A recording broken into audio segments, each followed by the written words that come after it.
नमस्कार, NDTV India के इस यूट्यूब चैनल पर आप सभी का स्वागत है। मैं हूं सोहित मिश्रा। मुंबई में अगर बात की जाए तो सोमवार रात से ही भारी बारिश हो रही है। आपने इससे पहले भी देखा होगा, भारी बारिश के हमने कई सारे कवरेज किए हैं, सड़कों पर आपको पानी बताया है, बीएमसी से सवाल पूछा है। लेकिन इस बार इससे आगे हम बढ़ेंगे। आज हम आपको एक कहानी बताएंगे राकेश गुप्ता जी की। तो चेंबूर इलाके को निचला इलाका कहा जाता है। यहाँ पर अगर आप अंदर देखें तो सड़कों पर, घरों में, सब जगह पर पानी भरा हुआ है। इस साल यहाँ पर जो रहने वाले लोग हैं, उन्होंने जो सीढ़ी आप देख रहे हैं, ये वाली जो सीढ़ी आप देख रहे हैं, ये बनाया ये सोचते हुए कि इस तरफ का जो पानी है, सड़क के इस तरफ, क्योंकि हमेशा पानी भर जाता है, ये पानी इनके घरों में ना आए, हर साल ये परेशानी होती है। बिल्कुल इससे कुछ फ़ायदा हुआ कि इस तरफ का पानी घर पर नहीं आया, लेकिन दूसरी तरफ से जो भारी बारिश हो रही है लगातार, उसका पानी लोगों के घर पर जा रहा है। मौसम विभाग ने एक हफ्ते पहले ही भारी बारिश की वार्निंग दी थी। हर साल इसी तरह से कहा जाता है कि निचला इलाका है इसलिए पानी भर जाता है, मुंबई कोस्टल रोड है इसलिए पानी भर जाता है, कोस्टल सिटी है तो ये हालात होंगे। तो आज हम आपको राकेश जी के घर पर लेके जाएंगे ताकि आपको समझ आए कि जो लोग रह रहे हैं या जिन्हें सहन करना पड़ रहा है, जो केवल आप या मेरी तरह टीवी पर नहीं देख रहे हैं। जब हम बात करें, पीछे एक शव जा रहा है, उसे भी लोग किस तरह से लेकर जा रहा है आप देखिए। तो शमशान में भी लोगों को शव लेके जाने के लिए इस तरह से पानी में भीगते हुए, और जो एक इसलिए भी लिया हुआ है ताकि पानी जल जमा हुआ है सड़कों पर, उसके बीच में भी जो शव है उसे लेके जाया जा रहा है शमशान भूमि में। बहरहाल आगे बढ़ते हैं। तो एक सीढ़ी बना दिया था लोगों ने, ये सोचते हुए कि चीज़ें सुधरेंगी। और आप मानिए, भले आपको लग रहा होगा पिछले साल की तुलना में चीज़ें सुधरी हैं। अब देखिए, यहाँ पर राकेश जी का घर है, ये एंट्रेंस है, ये इमारत का एंट्रेंस है। अब इसके आगे आपको पता नहीं कि किस तरह से अंदर जाना है। तो मैं हमारे जो सहयोगी हैं, जो विजय हैं हमारे, प्रवीण जी, उनको भी बता रहा हूँ। सर, यहाँ पर 4 सीढ़ियाँ हैं, तो आपको जब अगर यहाँ पर रहें तब आपको समझें, वरना हालात आप देखिए किस तरह से। ये मैं एंट्रेंस पर हूँ, आप समझिए, ये एंट्रेंस पर हूँ। दाहिने तरफ देखिए, जो इमारत की दूसरी जगह है वहाँ पर भी इसी तरह से पानी भरा हुआ है। अब आगे कुछ पत्थर रखा गया है ताकि आप बचकर चले। तो ये इसमें इन लोगों की कोई गलती नहीं है। दाहिने तरफ आप देखेंगे कि अब मैं बाईं तरफ, सर यहाँ से आगे की तरफ पत्थर है, मुझे बताना भी पड़ रहा है क्योंकि हालात इस तरह से हैं। दाहिने तरफ आप देख सकते हैं कि इलेक्ट्रिसिटी बोर्ड है, उसके पास तक पानी पहुँच चुका है। और अब हम आपको राकेश जी के घर पर ले जाएंगे ताकि आपको केवल ये ना दिखे कि सड़कों पर पानी है, लोग परेशान हैं। वाकई किस तरह से परेशानी है वो देखिए। ये हम सड़क पर हैं, इमारत के जो शुरुआत है वहाँ पर है, और यहाँ पर राकेश जी का घर है। और नी डीप पानी है। पहले कल रात तक यहाँ पर पानी था, आप अभी भी देखेंगे कि भीगा हुआ है, लेकिन अब धीरे धीरे हालात सुधरे हैं। अब आप इसे सुधरा हुआ हालात कह रहे हैं तो आप सोचिए कि हालात कितने ख़राब थे अगर ये मैं कह रहा हूँ कि सुधरा हुआ हालात है। दीवार फूल चुका है यहाँ पर। अब हम राकेश जी के घर पर हैं। अब आप घर पर देखिए कि हालात किस तरह से। फर्नीचर ख़राब है, फर्नीचर सड़ रहा है, उसे ऊपर रखा गया है। टीवी है, उसके नीचे का हालात आप देख सकते हैं किस तरह से है। और दूसरे कमरे भी मैं आपको बताऊंगा, जैसे कि हम आपको बाईं तरफ का कमरा बता देते हैं पहले, फिर हम बात करेंगे राकेश जी से, वो कब से इस तरह से परेशानी कर रहे हैं। बहरहाल आप देखिए कि बाईं तरफ हम आ गए हैं एक दूसरे बेडरूम में। बेडरूम में दाहिने तरफ मेरे फर्नीचर पानी में है, बाईं तरफ एक बेड है। बेड का बेडशीट का जो मैट्रेस है उसे ऊपर रखा है ताकि उससे बचाया जा सके। इस पर अब भी पानी है। क्यों? क्योंकि लगातार पानी इतना भर गया था इनके घर पर कि इसके ऊपर तक पहुंच गया। ठीक, अब आप सोचिए, आप अपने परिवार वालों के साथ एक घर में रह रहे हैं। घर में लगातार रात को अचानक से बारिश आती है, और आपको अचानक से रात के समय, दाहिने तरफ भी इसी तरह के हालात हैं, मैं आपको बाद में बताऊंगा। अचानक से रात में बारिश के बाद आपको अपने परिवार वालों को लेकर 1 घंटे के भीतर निकलना है, सब कुछ छोड़कर।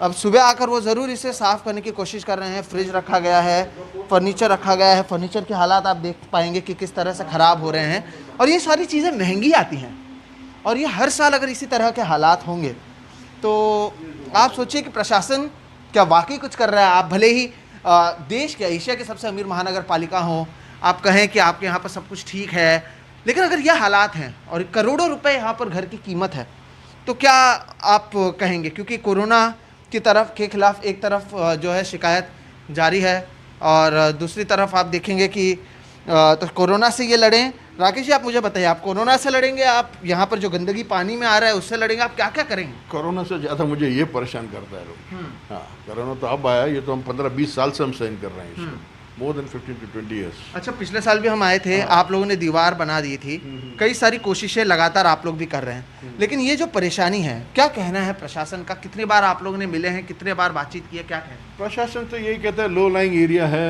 कप एंड सॉसर है, तो हम लोग ये बोलते हैं कि भाई हमने तो नहीं बनाया उसे, ये मोर देन 1956 से पहले की कॉलोनी है हमारी।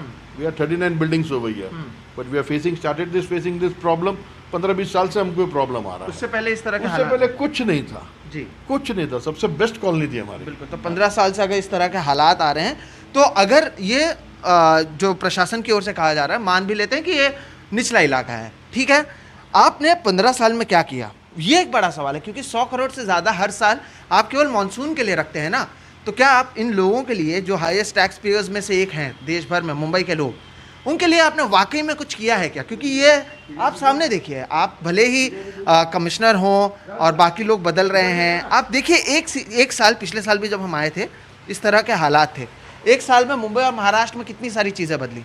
मुंबई के पिछले साल के कमिश्नर अलग थे, अभी के कमिश्नर अलग हैं, है ना, और उसके अलावा महाराष्ट्र में प्रशासन बदल गया, पहले बीजेपी की सरकार थी, अब शिवसेना कांग्रेस एनसीपी की सरकार है, नेता आ रहे जा रहे हैं, अधिकारी आ रहे जा रहे हैं, लेकिन राकेश जी को तो यहीं पर रहना है ना।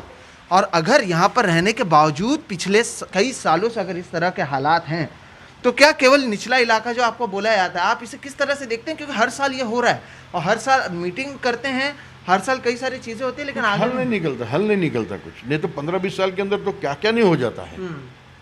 अगर गवर्नमेंट करना चाहे तो एक साल में सब कुछ बदलाव कर सकते हैं, मगर हम 15-20 साल से कोई ये नहीं है। बिल्कुल। और यहाँ पे क्या ऑर्डिनरी पब्लिक रहती है कोई। हाँ, मुंबई को शंघाई बनाने की बात आपने सुनी होगी कई जगह पर, शंघाई तो नहीं, लेकिन राकेश जी के घर को स्विमिंग पूल जरूर बना दिया है। शंघाई बनाने की बात करते हैं, वही तो बोल रहा हूँ, शंघाई तो दूर की, शंघाई क्या ये एरिया नहीं बनाएंगे, दूसरे एरिया को अच्छा बनाएंगे। हाँ, जहाँ पे हम लोग रह रहे इतने सालों से, वहाँ पे नहीं बनाएंगे, लोग ध्यान ही नहीं देते इस तरफ, ऐसा हो गया है। बिल्कुल। तो सवाल प्रशासन से है, बीएमसी से है, बीएमसी में मौजूद शिवसेना की सरकार। देखिए ये दरवाज़ा जो है, मैं जब पकड़ रहा हूँ मैं समझ रहा हूँ फुल चुका है ये दरवाज़ा पानी में रहकर। ये दरवाज़ा, जैसे कि ये दरवाज़ा आप देखें, ये क्या हालत हो चुके हैं दरवाजे की। देखिए आपको मैं बताता हूँ, ये हालत है इस दरवाजे की। अब इसके लिए जिम्मेदार कौन है? बीएमसी पानी उतर जाएगा, 2 बयान दे देंगे। मैं बताता हूँ आपको बीएमसी की ओर से क्या कहा जाएगा, आप ये देख लीजिएगा, शाम को यही सारी चीज़ें कही जाएंगी। एक कहा जाएगा कि ज़रूरत से ज़्यादा बारिश हो गई, हम क्या करें। दूसरी ओर कहा जाएगा कि नहीं, कुछ निचले इलाके थे जहाँ पर पानी भरे थे।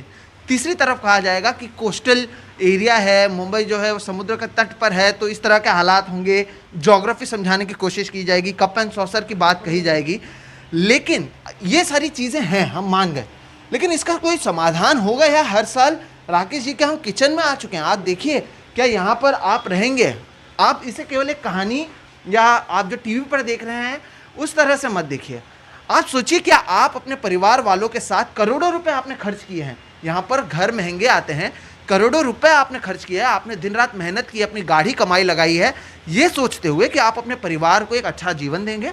अच्छा जगह पर घर लिया है, क्योंकि चेंबूर के जिस इलाके में हम मौजूद हैं, यहाँ पर चीज़ें महंगी हैं, यहाँ पर टैक्स अगर आप देखेंगे, प्रॉपर्टी टैक्स काफ़ी ज़्यादा लिया जाता है बीएमसी की ओर से। तो आपने सब कुछ किया, आपने फैमिली को सिक्योर करने के लिए काफ़ी सारी चीज़ें की, लेकिन कुछ ऐसी चीज़ें जो आपके कंट्रोल में नहीं है, उसके वजह से अगर इस तरह के हालात होते हैं। फ्रिज जो बता रहे हैं कि यहाँ तक पानी भर गया था, अभी भी देखिए इसके ऊपर पानी है, इसे ऊपर किया गया है हर साल के एक्सपीरियंस के बाद, लेकिन उसके बावजूद अगर इस तरह के हालात हैं, वॉशिंग मशीन को ऊपर किया गया है, उसके बावजूद अगर इस तरह के हालात हैं, तो फिर आखिर आदमी करे क्या। अच्छा, आप मुझे बता भी रहे थे कि बीएमसी पर से तो अभी आप हर साल बोलते हैं, आपने भी अपनी ओर से कई सारी कोशिशें की हैं पानी कम करने की। हम लोग ने इस टाइम पे क्या किया, हमारे कॉलोनी में एक टीम बनाई है, हम लोगों ने अपना एक ग्रुप बनाया है। पीछे एक मेगा नाला जाता है, वो मेगा नाला को डेढ़ मेहनत से हम लोग सब मिलके उसको पूरा साफ सफाई हम लोग ने खुद खड़े रह के करवाई है। करवाने के बाद में इतना कचरा निकला उसमें से, PWD, MMRD, म्यूनसिपलिटी, तीनों को कोऑर्डिनेट करके उनके साथ हम लोग ने काम किया है।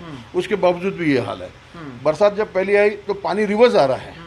रिवर्स आने का कारण क्या है, आज तो कोई किसी ने जवाब नहीं दिया हमको। मेगा नाला बनाया पानी जाने के लिए, 2 पंप उधर लगे 25 हॉर्स पावर के, 1 पंप इधर लगा 12 हॉर्स पावर का, फिर भी कोई काम का नहीं रहा। बिल्कुल। तो इतनी सारी चीज़ें हुई। आप देखिए ये पानी के रंग को देखिए, एक तरफ आप कोरोना से लड़ रहे हैं। हम आमतौर पर लोगों के घर पे जाने से इसलिए भी बचते हैं कि हम क्योंकि बाहर रहते हैं तो कोरोना का खतरा हो सकता है कि दूसरे लोगों को ना हो। लेकिन अगर ये हालात होंगे तो आप बताइए, कोरोना से आदमी लड़े, इससे लड़े, खुद के परिवार को बचाए, खुद के प्रॉपर्टी को बचाए, क्या बीएमसी इन चीज़ों का पैसा देगा? देश की सबसे अमीर महानगर पालिका, क्या जो फर्नीचर खराब हुआ है, जो लकड़ी खराब हुआ है, इनको जो हरासमेंट हुआ है वो तो अलग ही है, इनकी जो परेशानी है उसको तो वो आप हिसाब नहीं समझ सकते हैं पिछले 15 सालों से अगर ये हालात हैं।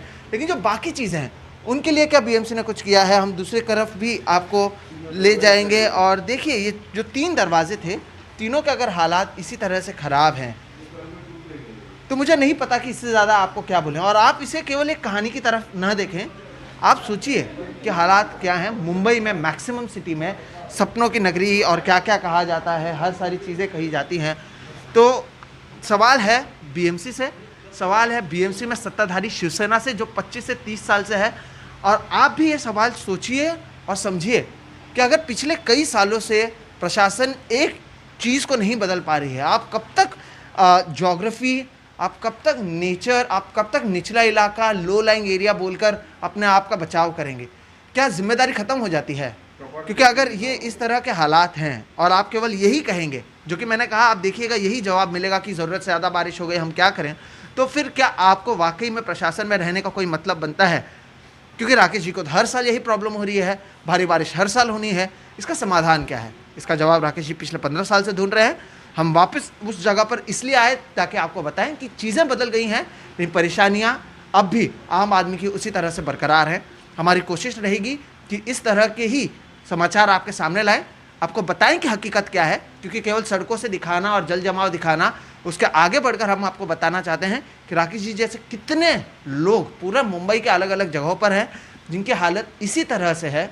वो कोरोना से लड़ें, वो खुद के घर वालों को बचाएं, वो खुद के प्रॉपर्टी को बचाएं, वो क्या करें? इनकी दीवारों को, इनके फर्नीचर को, इनकी दूसरी चीज़ों को जो नुकसान हुआ है उसकी भरपाई कौन करेगा? ये सारे सवाल बीएमसी के सामने भी हम ज़रूर लेकर जाएंगे। अगर आप इसी तरह के वीडियोस और देखना चाहते हैं तो आप एनडीटीवी इंडिया के इस चैनल को सब्सक्राइब करें, बेल आइकॉन दबाएं ताकि जब कभी भी हम आएँ आपको इसकी जानकारी मिले। मेरा नाम है सोहित मिश्रा। कैमरे के पीछे जो एक अहम काम करते हैं, जिनके नज़रों से आप सब कुछ देख रहे हैं, उनका नाम है प्रवीण जिरोहित। हम राकेश गुप्ता जी के घर पर हैं। सर, हम कोशिश करेंगे कि आपके लिए कुछ किया जा सके, प्रशासन के सामने सवाल उठाएं, क्योंकि हर साल की ये बात है और यही कोशिश हम आपको इस समाचार और इस पूरे एनडीटीवी के नेटवर्क के ज़रिए दिखाने की कोशिश कर रहे हैं। नमस्कार।